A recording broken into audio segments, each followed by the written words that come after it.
Good morning. My name is Nasreen, JFT second year से। आज हम साइंस का दूसरा लेसन करेंगे जिसका नाम है सूक्ष्म जीव।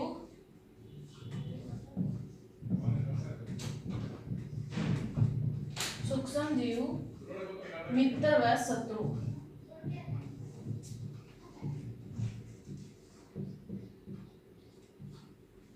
तो पाठ स्टार्ट करने से पहले हम इसके मतलब को समझेंगे कि पाठ का मतलब क्या है। अगर पाठ स्टार्ट करना है या पाठ को समझना है तो पहले लेसन का हमें मतलब पता होना चाहिए। सूक्ष्म मतलब होता है छोटा और जीव का मतलब होता है जीव, अर्थात छोटे जीव।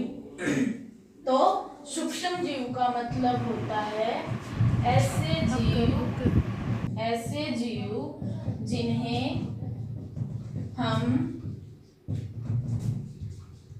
खुली आंखों या नंगी आंखों से नहीं देख सकते,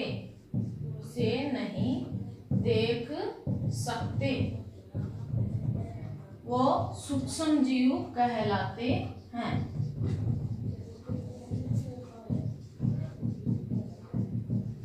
तो समझ आया क्या कि सूक्ष्म जीव किसे कहते हैं।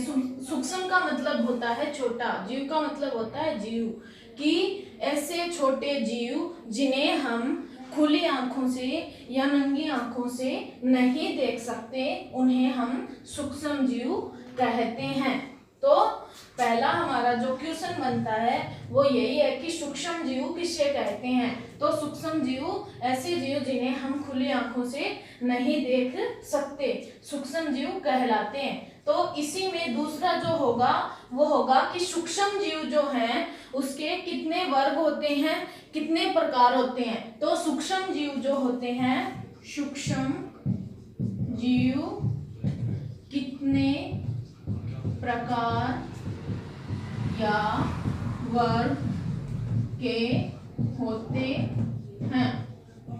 तो ये क्वेश्चन भी इंपॉर्टेंट है यहाँ। तो सूक्ष्म जीव जो हैं वो 4 प्रकार के होते हैं। नंबर 1, सूक्ष्म जीव 4 प्रकार के होते हैं।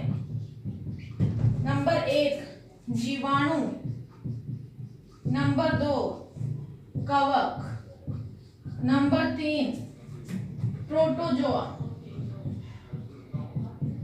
और नंबर 4 शैवाल।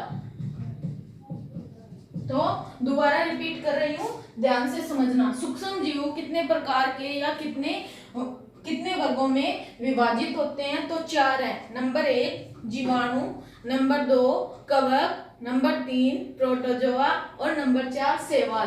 तो जीवाणु श्रेणी के अगर जीवों की बात करें, जीवाणु श्रेणी के अगर जीवों की बात करें तो उनमें सबसे जो इंपॉर्टेंट है वो है अमीबा।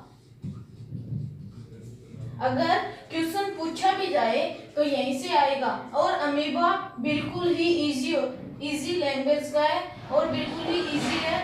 कई बार इसके डायग्राम बनाने के लिए आ जाते हैं। अमीबा के बारे में पूछ लेते हैं, क्योंकि अमीबा एकमात्र ऐसा जीव है जो एक ही कोशिकीय है, एक कोशिकीय जीव है। इसकी संरचना की अगर बात करें तो इसकी संरचना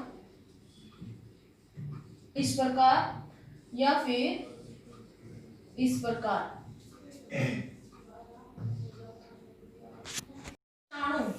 इसके बाद आता है विषाणु। अगर विषाणु की हम बात करें तो विषाणु अत्यंत सूक्ष्म होते हैं। नंबर 1 विषाणु जो है वो अत्यंत सूक्ष्म होते हैं, मतलब बहुत छोटे। ठीक है, अत्यंत सूक्ष्म होते हैं। विषाणु को इंग्लिश में हम वायरस कहते हैं। इंग्लिश में विषाणु को वायरस कहते हैं। विषाणु के बारे में कहा जाता है कि विषाणु कभी भी नहीं मरते हैं। ठीक है, ये भी एक इम्पोर्टेंट बात है कि विषाणु जो है वो कभी भी नहीं मरते।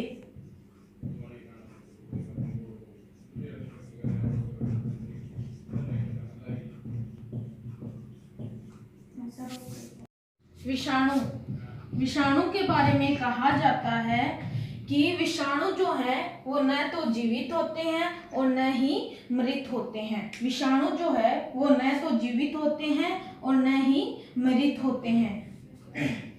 विषाणु जो है वो न तो जीवित होते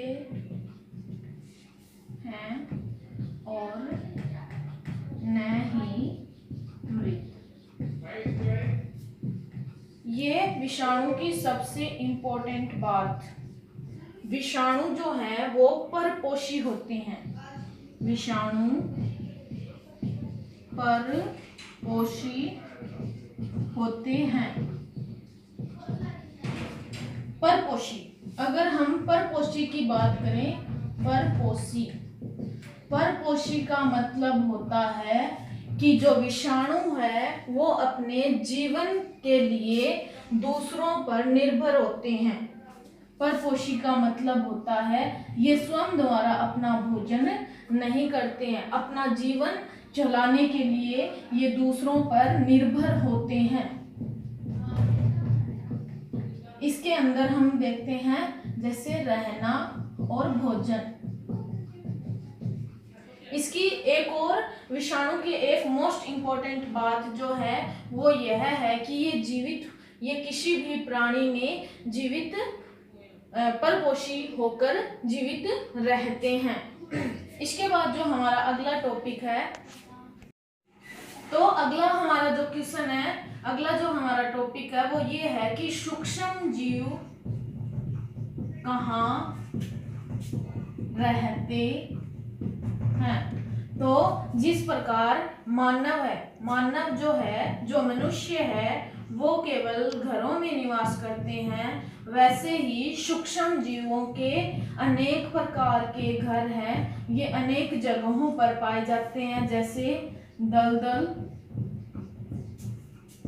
मरुस्थलीय भाग में, बर्फीली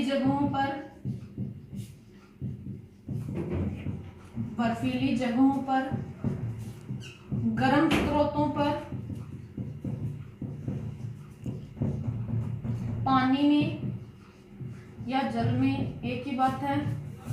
इस प्रकार इनके अनेक क्षेत्र होते हैं और ये सभी जगह विद्यमान रहते हैं। तो आगे है हमारा मित्र तो सूक्ष्म जीव, या हम माने कि सूक्ष्म जीवों का हमारे जीवन में क्या महत्व है। तो सूक्ष्म जीवों का हमारे जीवन में बहुत महत्व है, क्योंकि कुछ सूक्ष्म जीव हमारे लिए बहुत ही मित्रपूर्ण तरीके से हमारे कार्यों में उपयोगिता करते हैं, व कुछ हानिकारक होते हैं। तो सबसे पहले है इसमें मित्रत्व सूक्ष्म जीव। मित्रत्व मतलब ऐसे सूक्ष्म जीव जो हमारे लिए लाभकारी होते हैं, हमारे लिए जो लाभकारी होते हैं, ऐसे सूक्ष्म जीव जो हमारे लिए लाभदायक या लाभदायक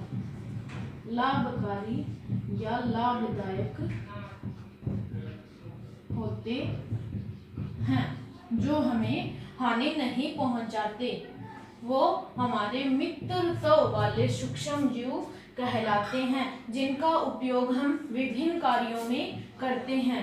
ऐसे सूक्ष्म जीव जो हमारे लिए लाभकारी या लाभदायक होते हैं और वो हमारे लिए विभिन्न कार्यों में उपयोगी होते हैं, वो विभिन्न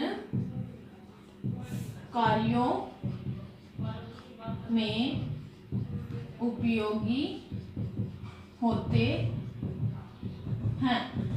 ये जो परिभाषा है कि ऐसे सूक्ष्म जीव जो हमारे लिए लाभकारी या लाभदायक होते हैं, वे विभिन्न कार्यों में उपयोगी होते हैं, मतलब अपन जो कोई कार्य करते हैं और उनमें उनका उपयोग होता है, तो वे सूक्ष्म जीव हमारे मित्रत्व वाले सूक्ष्म जीव कहलाते हैं। जैसे ब्रेड का बनना, केक बनना, दही का जमना। इस प्रकार कुछ सूक्ष्म जीव जो हमारे लिए लाभकारी हैं वो हमारे मित्रत्व वाले सूक्ष्म जीव कहलाते हैं। इसमें एक इम्पोर्टेंट बात यह है कि प्राचीन काल से ही सूक्ष्म जीव जो हैं, सूक्ष्म जीवों का उपयोग अल्कोहल बनाने में किया जाता है।